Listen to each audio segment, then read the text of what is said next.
అసెంబ్లీలో కుల రాజకీయమా? రాజకీయ లబ్ధి కోసం హోంమంత్రి పచ్చి అబద్ధాలు.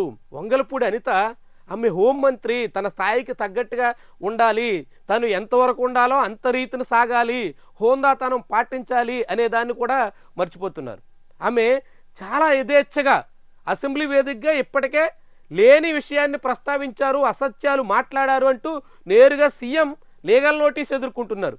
ఆ పులివెందుల సిఐగా పనిచేసిన శంకరయ్య ఇప్పటికే చంద్రబాబు నాయుడికి లీగల్ నోటీస్ పంపారు.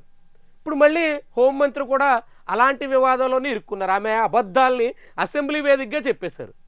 రాజకీయ సభల్లో చెప్పారు, ఎన్నికల ప్రచారంలో మాట్లాడారు అంటే అది వేరు. కానీ అసెంబ్లీలో మాట్లాడుతున్నప్పుడు, అందులోనూ అధికారంలో హోంమంత్రిగా ఉన్నప్పుడు ఎంత బాధ్యతాయుతంగా ఉండాలి. సోషల్ మీడియాలో ఏవేవో హ్యాండిల్స్ గురించి ఆమె ప్రస్తావిస్తూ కులం మార్చేసుకున్నారు, మతం మార్చుకోవడం చూసాం కానీ కులం మార్చుకున్నారు అన్నట్టుగా చలపతి చౌదరి అనే వ్యక్తి పేరుని ప్రస్తావించారు. అతను చౌదరి కాదు, అతను ముఖేష్ రెడ్డి అన్నట్టుగా చెప్పుకొచ్చారు. కానీ ఆయన నేను చౌదరినే అంటూ సోషల్ మీడియాలో కమ్మ కులానికి చెందిన చలపతిని పట్టుకుని రెడ్డి అంటూ ప్రకటన, కులం మార్చి పోస్టులు పెడుతున్నారంటూ దుష్ప్రచారం, తాను కమ్మ కులస్తనేనని ఆధారాలతో సోషల్ మీడియాలో పోస్ట్ చేసిన చలపతి చౌదరి అనేంత మాత్రాన వైఎస్ జగన్కు మద్దతు ఇవ్వకూడదా అని నిలదీత.